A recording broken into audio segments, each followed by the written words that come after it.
Good morning, Treasure Coast and beyond.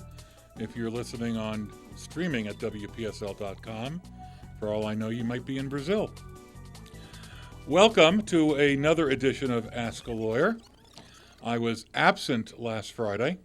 That's what happens when your kid gets sick. I'd like to thank Rabbi Shafir Loeb for stepping in and covering for me and taking a double shift, handling Ask a Lawyer and Ask a Rabbi. I did listen into a lot of it, and it was an interesting 2 hours. Rabbi Loeb, for those of you who may not know, is my rabbi at Congregation Eitz Chaim in Port St. Lucie, across from Met Stadium. And while I often will disagree with her, and she knows it, she has my utmost and absolute respect, and I hope you all found her really fascinating to listen to. And if you did, stick around after my show and listen to Ask a Rabbi. Anyway, for today, let me say, as I often say, I'm here to answer your questions. I am happy to do so. It's what makes the show exciting. I usually try to pick a topic or two, but it doesn't matter what the topic is. You have a question on anything, just call. We will divert from the topic, and we will go wherever the show takes us. And if I never get back to my topic, that's okay. We can do it next week, the week after, or maybe 10 years from now. Who the heck knows? Anyway, today's topic. When I was in high school, actually it was before I was in high school, the Supreme Court of the United States in 1973 declared that capital punishment was unconstitutional. It was cruel and unusual punishment in violation of the Eighth Amendment.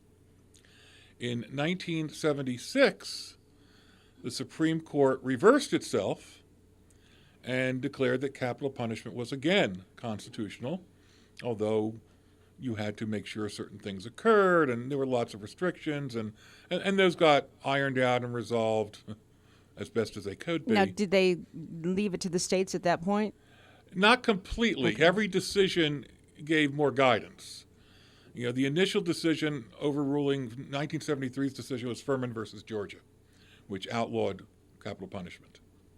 I have it in my phone, but I don't recall the 1976 decision's name, but basically, if not reversed, changed it and declared that it was constitutional. The decision outlawing capital punishment was a 5-4 decision. Very interesting, because we're about to get a lot of 5-4 decisions out of the court in the next few years. The decision reestablishing capital punishment in 1976 was a 7-2 decision. So I haven't actually gone in there. I'd like to see what happened. Did any justices change? Did anybody retire, pass away? New justices were appointed? Because to go from a 5-4 decision to a 7-2 decision means something changed. 2 justices either changed their mind or there were new justices. But anyway, when all that was happening in 73, I was 13, but in 76, I was in high school, and the national debate topic for one of those years was capital punishment. So I spent an entire year debating pro and con capital punishment, which is really how they train you to debate. And as a matter of fact, a quick side note, as I am now the co-coach at the first year of speech and debate, once again reestablished at Lincoln Park Academy, just this past Friday, we had a debate class in preparation for our first tournament, which will be exciting in November. And we had the kids do a little debate that they weren't prepared for. They had to do a little bit of research. And it was a modified, shorter debate. And the topic I gave them was resolved. Justice Brett Kavanaugh was properly confirmed as a justice of the Supreme Court. So some had to argue pro, some had to argue con. Now, before I told them the topic and before I told them what they'd be doing, I asked, how many are you familiar with what's going on in the news right now? And how many of you have an opinion? Okay, raise your hands if you're in favor of what happened and Justice Kavanaugh becoming a justice of the Supreme Court. About half of them did. And how many think he shouldn't have been confirmed? And about half of them did. And there were a couple that didn't know. So the couple that didn't know, I assigned to be cross-examiners. Let's say, I think it was 4. The 4 that were in favor were assigned the job of arguing against. And the 4 that were against were assigned the job of arguing for. Very good. And they looked at me in And went, terror. "What?" Yeah. And I explained to them, first of all, this is what's going to happen in a debate tournament. You're going to have to argue both ways. Maybe not your first year when you're a novice, but as you go on. And also, it stretches you. It forces you to look at the other side and to try to come up with their best arguments so that one of 2 things happens. Either you're persuaded and you adapt your own perspectives, or you understand their arguments better so that you can better respond to them and oppose them, which is really what the First Amendment is all about, the marketplace of ideas. It's not about yelling and screaming. Yeah, in a way, we should all handle everything that way. Exactly. Look at both sides, and Precisely. then come up with There that. should not be a CNN and MSNBC and a Fox. I mean, in a perfect world. Perfect world, everything would handle everything, with equal perspective. Yes, And in it would fact, be more of a Walter the news- Cronkite world. The news used to be like that, Yes. exactly. Yep. Okay? And I tried to explain to the kids that by learning this tool, not only were they going to become more effective in debate, but it truly was a tool that would carry with them throughout life. A lot of them could say, why do I have to take algebra? I'm never going to use algebra. Why do I have to do trigonometry? I'm never going to do trigonometry. And they're usually wrong, but I can understand how they feel that way. I said, you're going to use this. So it was an interesting debate, to make it brief. It was difficult for them being, having done this only for a month or so. Some of them were a little bit better than others. Some of them were really good, arguing the opposite point of what they believed. And Well, now part of that might be that you want to win the argument. well, true. But then you have to really figure out how to argue effectively the other side's point. Right, even Not- if you don't agree. And they came up with lots of great reasons. A lot of the reasons that were discussed in the news, I mean, the issue about sexual assault and drinking and all of that. And they also came up with some interesting things that were not discussed in the hearings, which we're not going to get into today because that's really not the topic. But the point being is, it's a great tool. I debated capital punishment in high school. I have been involved in the topic, at least aware of the topic, ever since. As a matter of fact, during my first year of law school in Washington, D.C., fortunately, it was a great place to go to law school. First-year law students were not allowed to have part-time jobs for a very good reason. You need to learn how to think like a lawyer, and there's a lot of studying, and you just weren't allowed to do You'll it. be too busy to work. Exactly. Yeah. So I remember going to an evening speaker, and the speaker was from the Death Penalty Defense Fund, which is an anti-capital punishment group. And he was talking, obviously, about the reasons why, capital punishment was bad and ineffective and things like that. And I found it fascinating.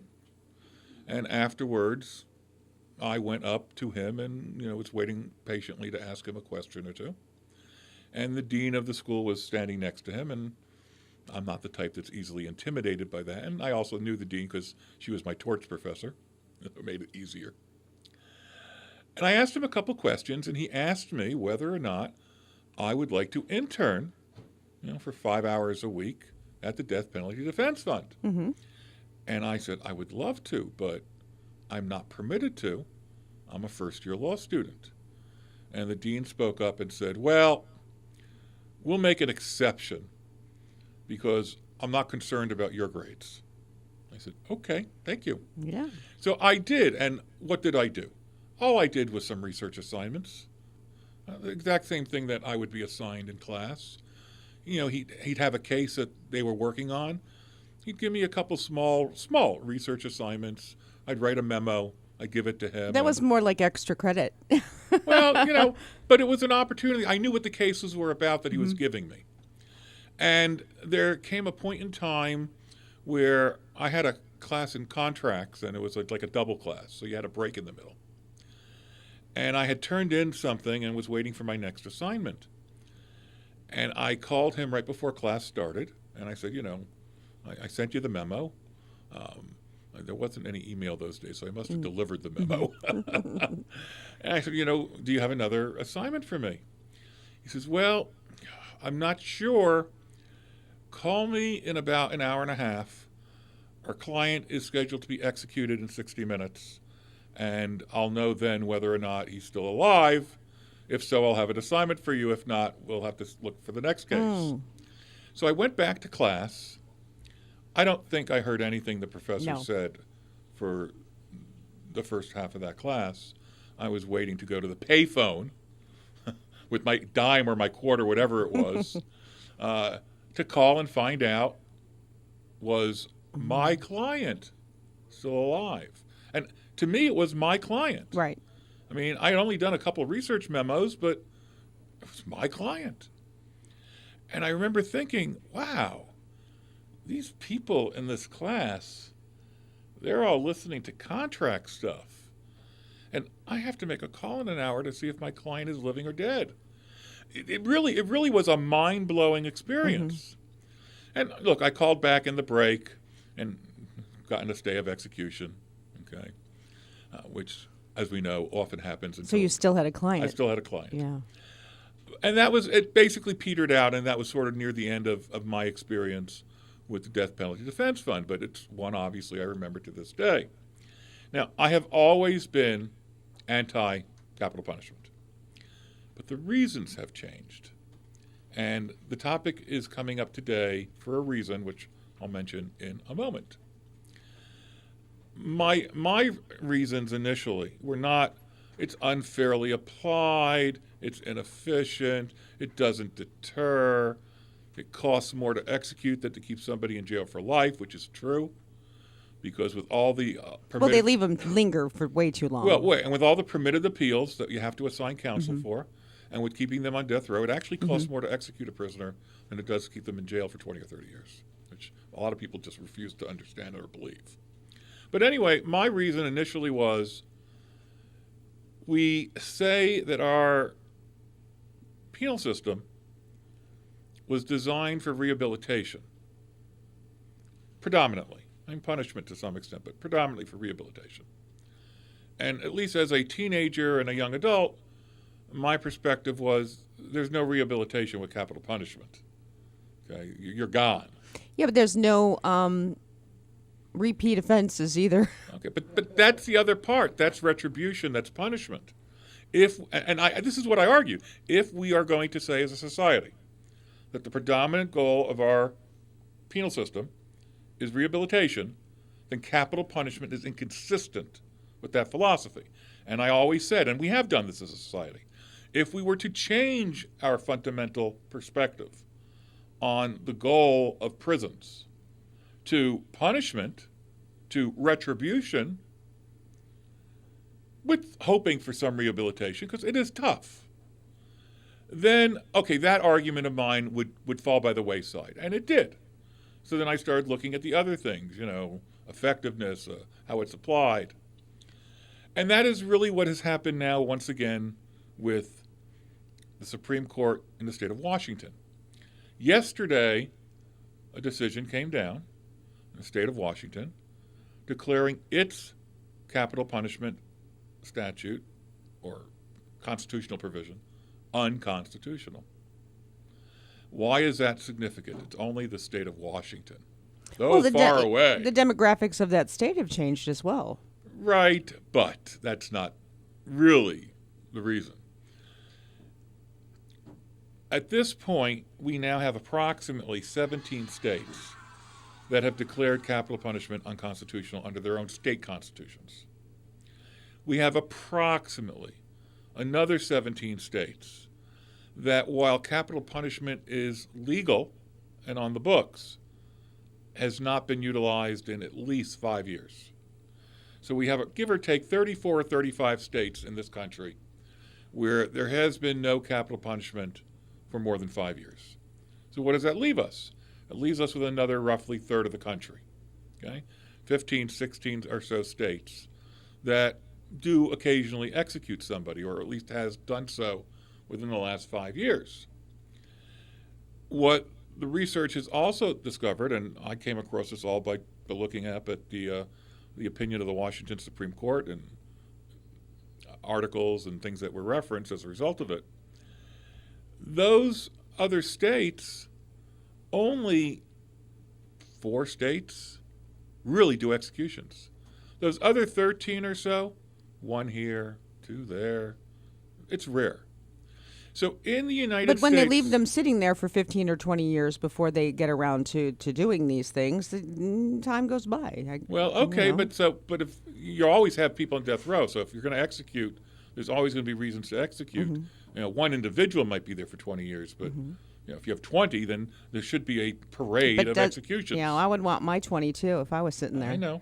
So what we're left with is 3 or 4 states: Florida, Texas, Yeehaw. okay, Alabama, and to some extent Arizona, that really, on a regular basis, continue to execute inmates. So I wanted to take a look at that because I'm going to discuss within those 4 states, there are really only 16 counties in the entire United States of America where the executions predominantly occur. 16 counties in the whole country. Well, it occurs at a specific type of prison. Well, I'm talking about from where the And offense those occurred. okay. Not from where the inmate is, but Okay. from where the Okay, offense the county occurred. that's okay. Right. So For where example, where the crime right. occurred versus in Florida, they're all at Stark. Okay, that's the only place in Florida where we execute prisoners.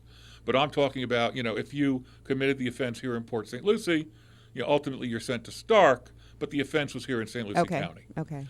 So there are really only about 16 or so counties in the country that most of the executions come from that occur. So, but usually you're being executed because you have taken a life. Yes, So what's going on in rape or taking a life in that county? You have to wonder. Well, that's what we're going to talk about. And of those 16 or so counties, 4 are in Florida. So just think of it for a moment. Florida accounts for approximately 1/4 of the counties in which most executions occur in the United States, which I found amazing, if not shocking. All right, so let me read you just a really brief snippet as it gets us into our discussion. This is from yesterday's opinion from the Supreme Court of the state of Washington, which declared the death penalty is invalid because it is imposed in an arbitrary and racially biased manner. While this particular case provides an opportunity to specifically address racial disproportionality, the underlying issues that underpin our holding are rooted in the arbitrary manner in which the death penalty is generally administered.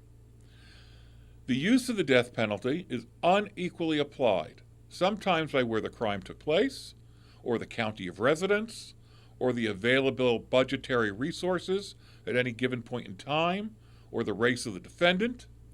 The death penalty as administered in our state fails to serve any legitimate penological goal.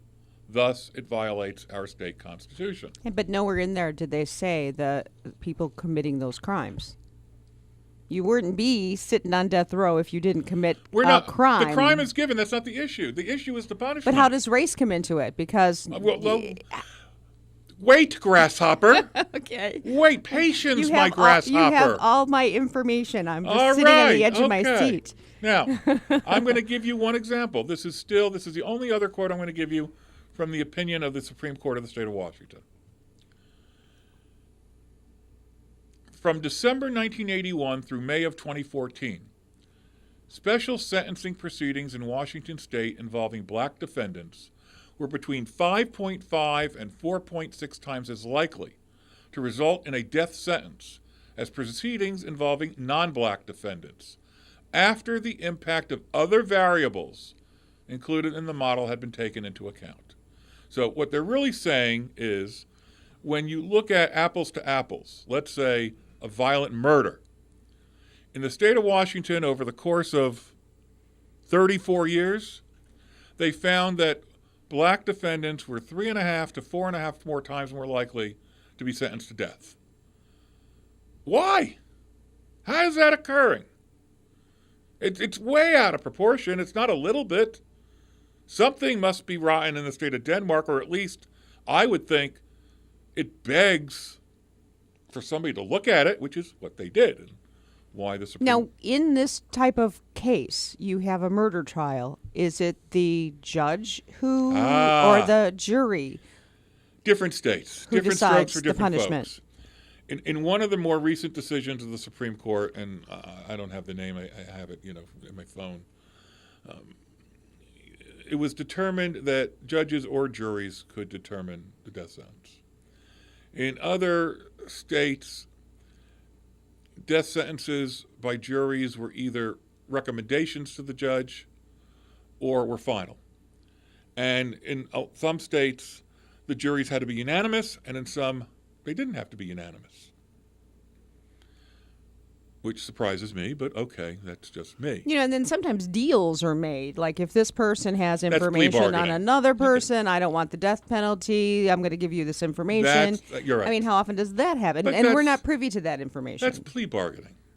We're talking about how many people are sentenced to death, racial profiles, other things. We're going to get to the other things too. It's not just race.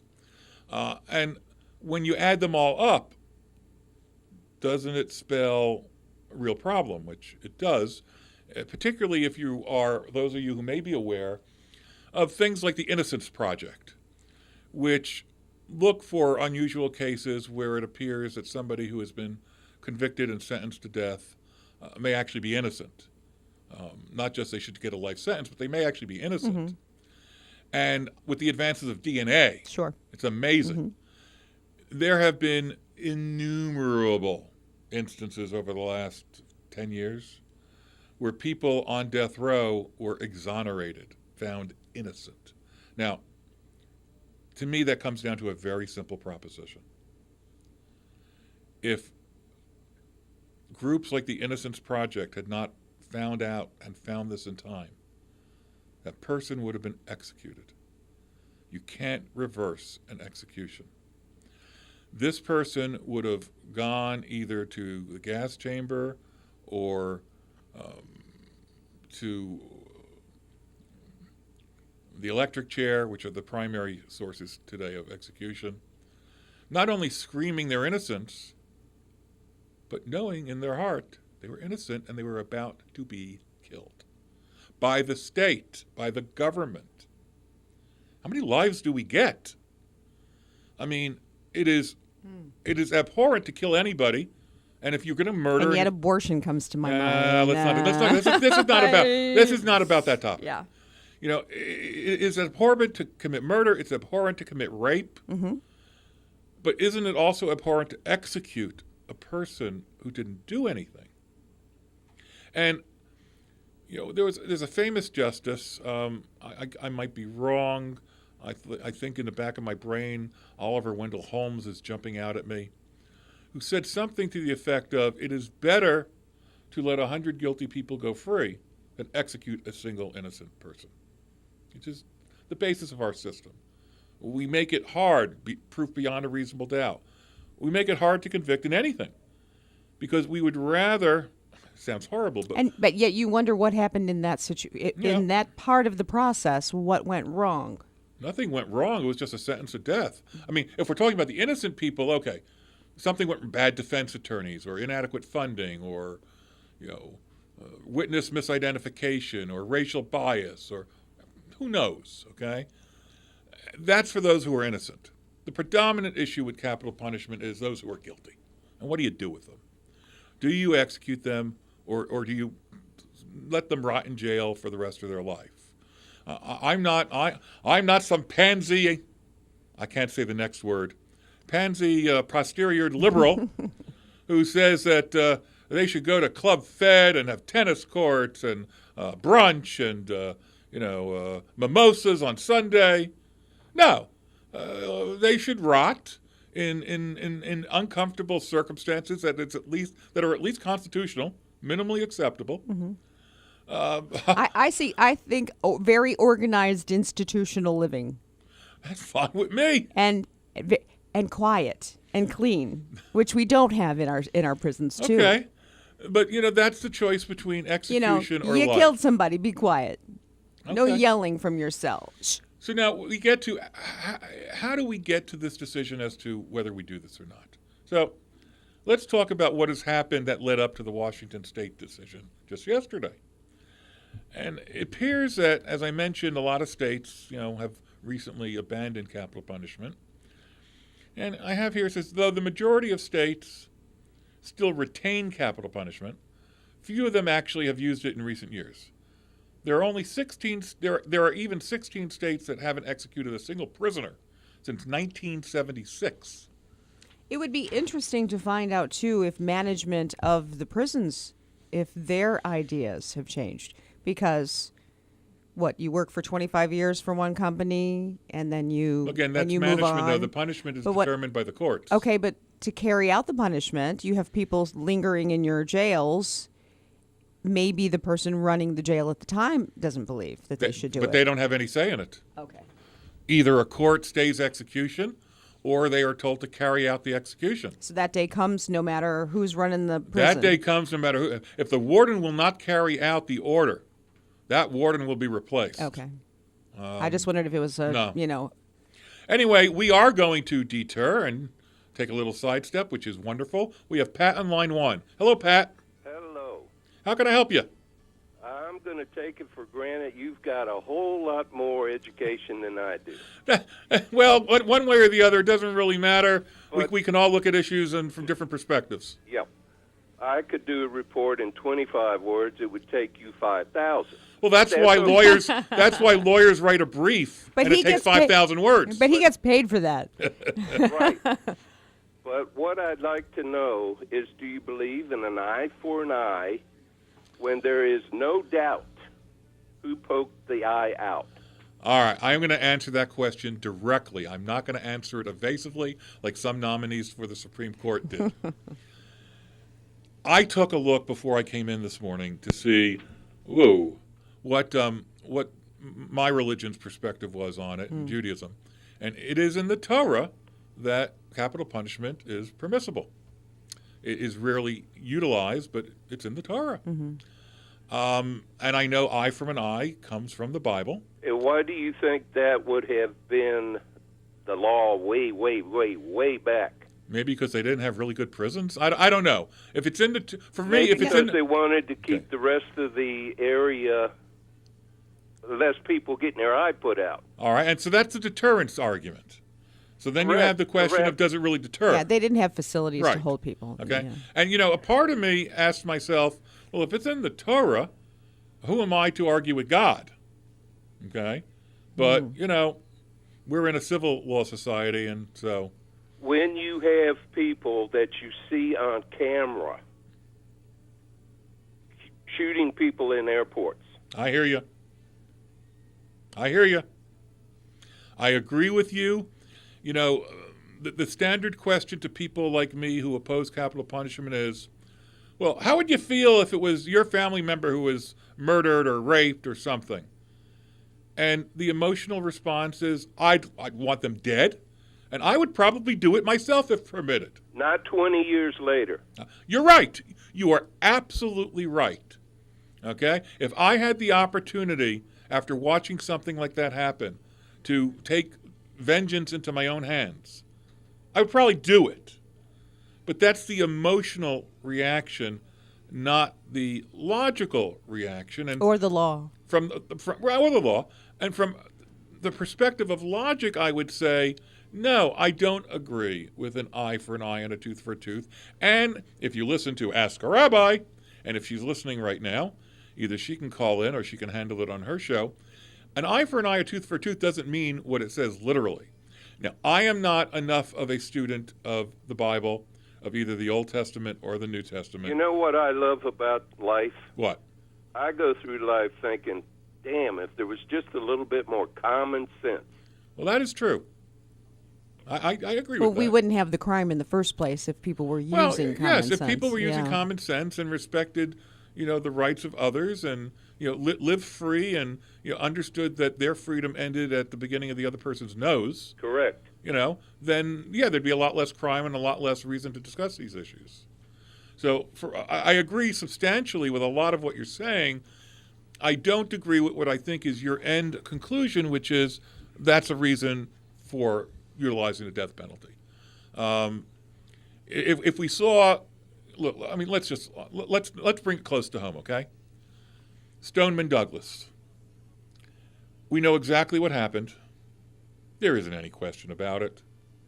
There's not a question as to who did it. He's going to get a trial. He's going to be sentenced to death. The question is, will it ever be implemented? He is not going to be sentenced No? to death because he has some kind of mental problem. And we're going to talk about that too. But yes. The whole thing that bugs the heck out of me, see, my language is getting better. My whole thing about that school incident is all the crap that led up to it through the years. From the police departments down there, from all the so-called educators, so all the so-called brains that knew how to... Well, that's true too. That's the whole problem. And it's a large part of the case. problem. You're right. But the perspective is now, should this person be executed? And if you're a parent in Parkland, I absolutely can understand, let's just kill the guy. And guy is being a polite word because that's not the word I would use if I was living in Parkland. Okay? But I think some of those parents have actually taken the more reasoned approach and looked at gun control issues and, What a bunch of crap. What a bunch of crap. We need more laws. Well, I don't know if we need more laws. I think we need a society that better respects the laws. Well, we also had different rules that applied to people with mental issues. And we're going to talk ago. about that. Pat, I thank you for your question. I have somebody else on the line, Okay. so I appreciate the question. Thank you for calling in. And by the way, to those who are listening to me on Facebook Live, who I'm seeing, they say, I don't hear the question. Unfortunately, with Facebook Live, that's the way it works here. You hear me, but you don't hear anybody else. If you were to go on to WPSL.com, you would be able to hear everything. And if you wanted to actually see the video, a couple days later on WPSL.com and on my firm website, StuartAddressLaw.com, the video comes up and you can hear the questions and the answers. But with Facebook Live, that's our technology right now. Anyway, we have Bulldog on line two. We have to hang on to that because that line is in use and I can't seize that line. Can't seize the line. We're trying to figure it out. Let's kill somebody. All right. Well, we're waiting for that. Let's chat a little bit more. Okay. In doing the experience, Harvard did a study, not one of our smaller institutions in this country, and they found that in 2016 that the use of the death penalty is mainly fueled by just a handful of counties. They're known as outlier counties, and they're scattered throughout states like Texas, Alabama, and Florida. Okay? This is sort of what we were talking about earlier. And the Harvard study found that the counties that still actively pursue the death penalty tend to have several factors in common. Overzealous prosecutors, inadequate defense attorneys, that's usually budgetary, and racial bias. And with that, we will go to Bulldog on line 2. Hello, Bulldog. Hey, Stuart, how are you? I'm doing good. Hi, Veronica. How are you? I read a story, I think, today that some guy that was going to be executed said he wanted to opt for the electric chair instead of the needle table. Right. And he was denied. Now, I would think that if you wanted to go by firing squad, I mean anything but I want to die by old age, they're one last request. Well, actually, most state constitutions where capital punishment is permissible, including Florida, prescribe the method of execution. Now, we retired old Sparky a while back. yeah, And they I do do that. They do that because they're looking at challenges before the Supreme Court, and they're trying to minimize reversals. So some states say it's the gas chamber. Some states say it's the electric chair. Some states do give you a choice of two methods of execution. And Firing squad?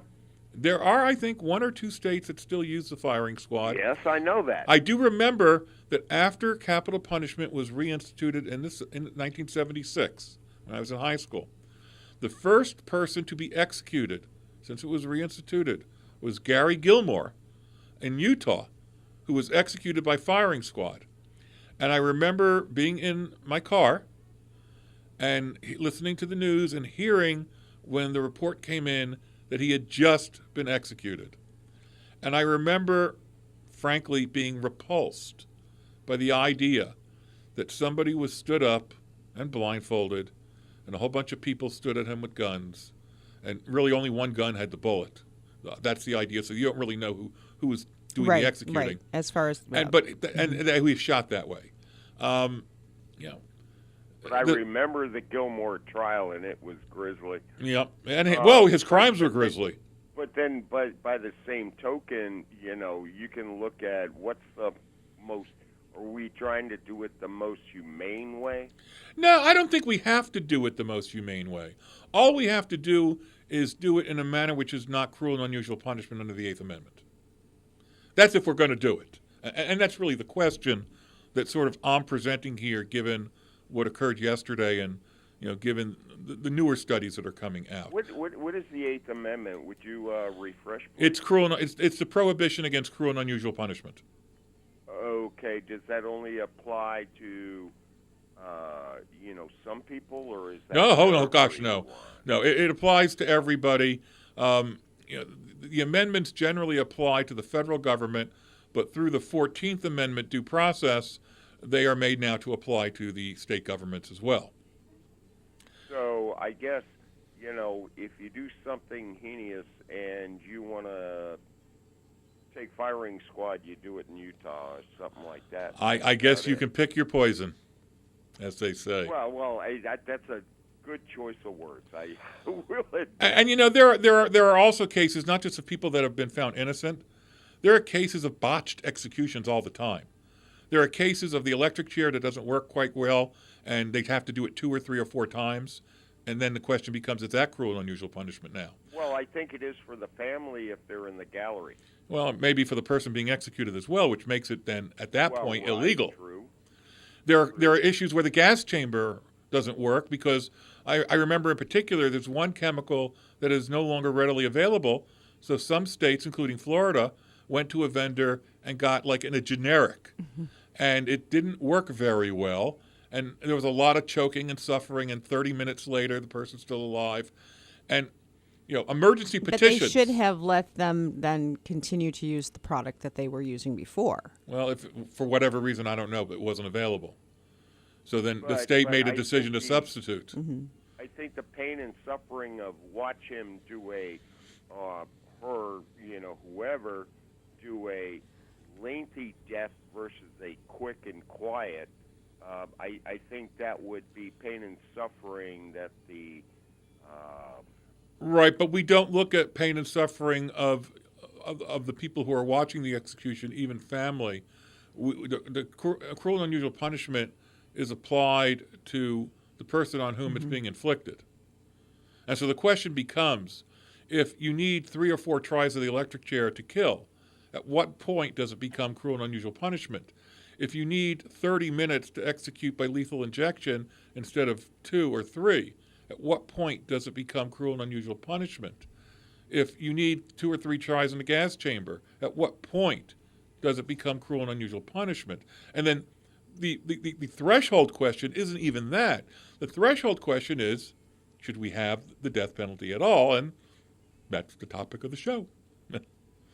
Anyway, good.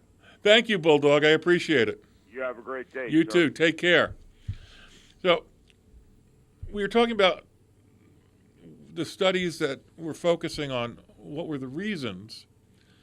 And I'm going to go into some specific examples of some counties, including one in Florida, in a moment. But The studies focus on 16 counties, pegged geography as being a major factor in determining which defendants are sentenced to death. Within a death penalty state, the imposition of the death penalty heavily depended upon the county in which the defendant was tried. Now, so that also gets us into a question. Are these defendants then receiving due process? Are they receiving equal protection under the law? All these are constitutional requirements. If you're, and this is not a real statistic, folks, but if you're 10 times more likely to be executed in St. Lucie County than Martin County, isn't there a problem somewhere? I mean, is that equal protection? Well, can I get my lawyer to move my trial? Probably not, unless Oh. it's so publicity. You can't get a fair trial here. Then they do that. Okay. So let's look at a few examples, which really gets us into the argument. We all know about Maricopa County, Arizona, where good old Sheriff Joe Arpaio used to be the sheriff, and he was later convicted of a whole bunch of things and then pardoned by President Trump. In Maricopa County, Arizona, over the course of 5 years, 2010 and 2015, this study looked at, 57% of the defendants who were sentenced to death were black. Okay? Not that high of a percentage, but still disproportionate. 70% of the defendants who were sentenced to death had significant impairments of either age or other types of impairments. 62% of those sentenced to death had intellectual disability, severe mental illness, or brain damage. And 5 people sentenced to death since 1976 in Maricopa County, Arizona, were found innocent. Now, forget the innocent part for a moment. I'm talking now, my analysis as a lawyer, to me, when I see percentages like 62% having mental defects, I'm not talking about the insanity defense. I'm talking about the ability to effectively assist in your own defense, even if you have a lawyer. That startles me.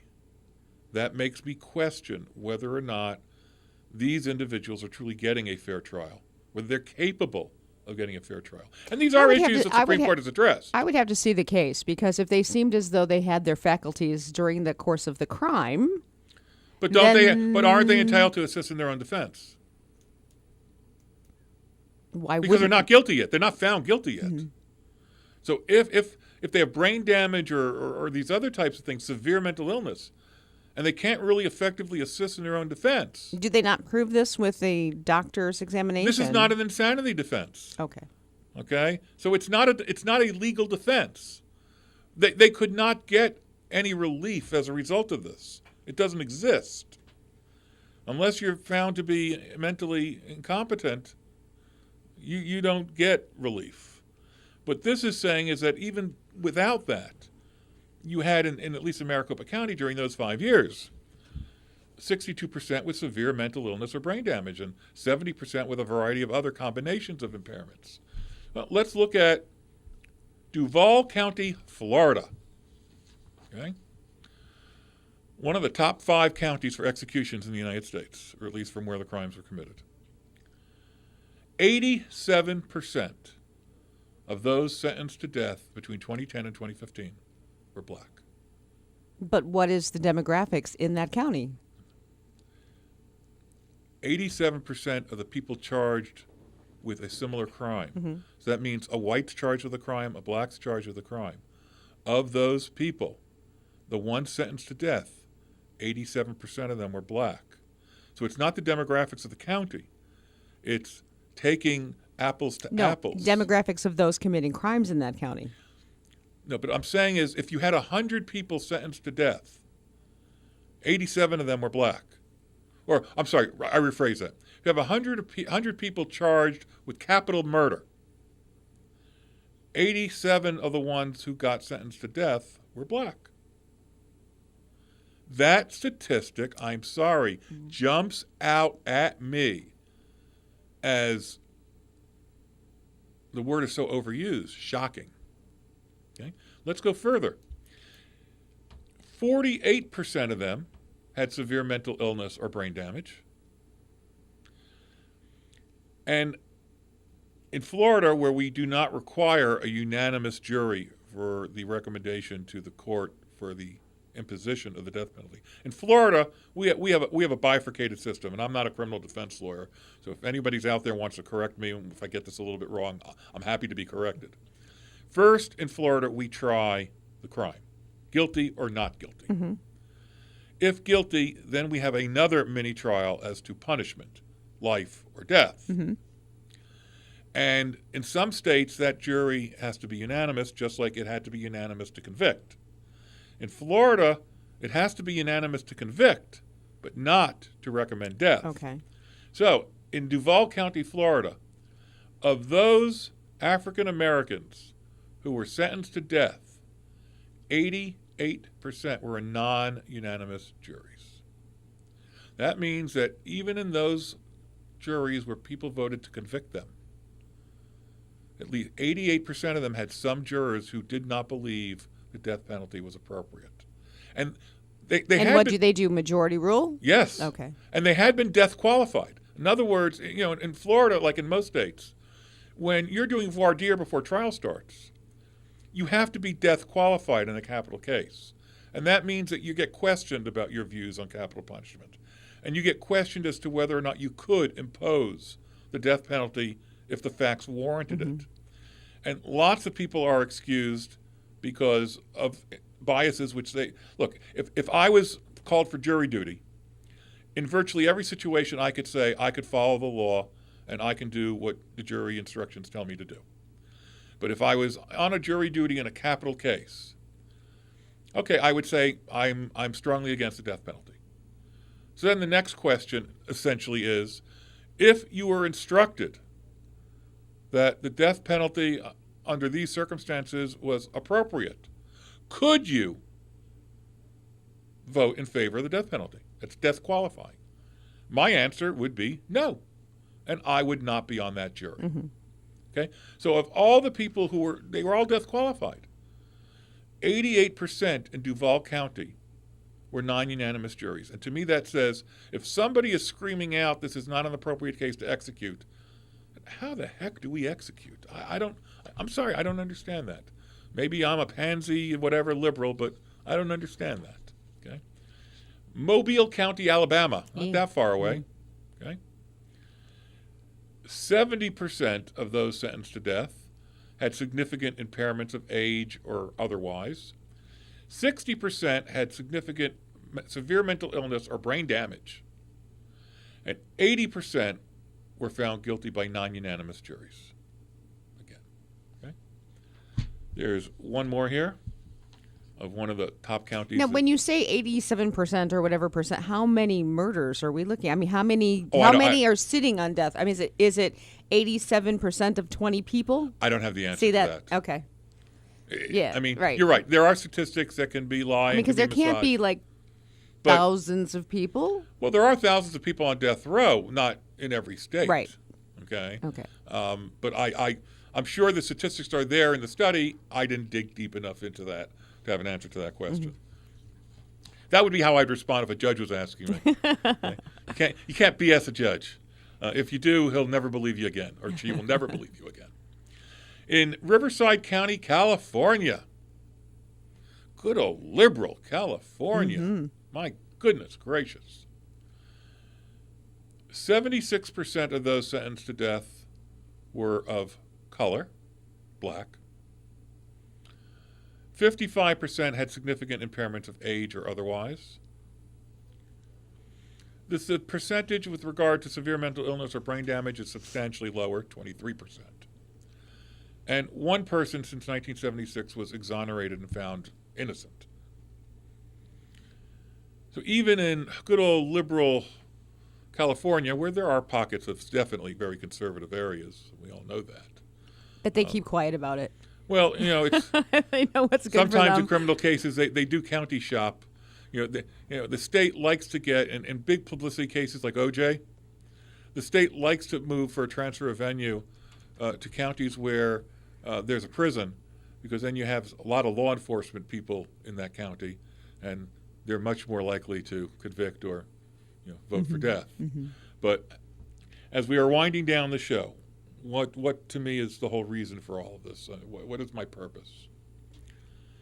My purpose is to say, I've been looking at this issue since 1976, since high school. So it's been good old 40, A long time. 40 years. My views have evolved. At first, I was staunch, absolutely, I can't even understand it. Good old crotchety old man when I was young. I grew to understand why people could honestly, legitimately believe that the death penalty was an appropriate punishment. In fact, I grew to feel in some cases that maybe we should just do it.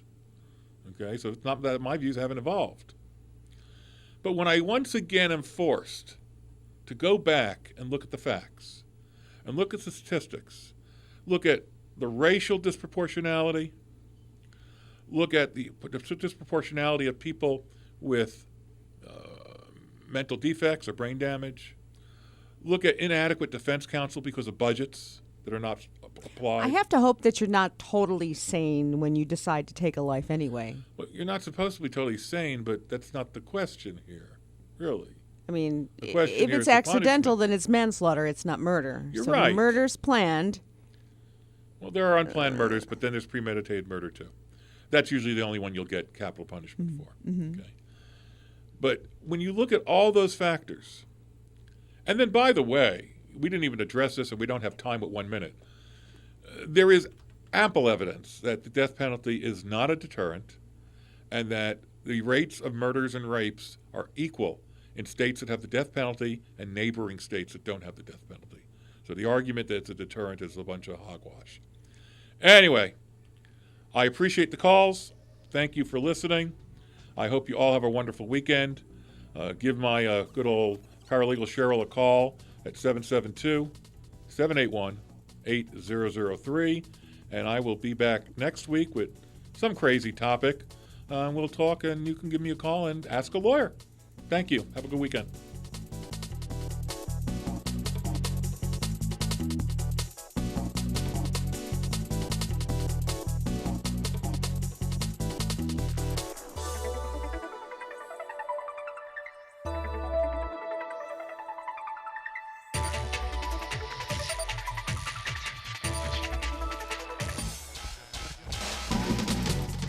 This is WPSL Port St. Lucie, the talk of the Treasure Coast.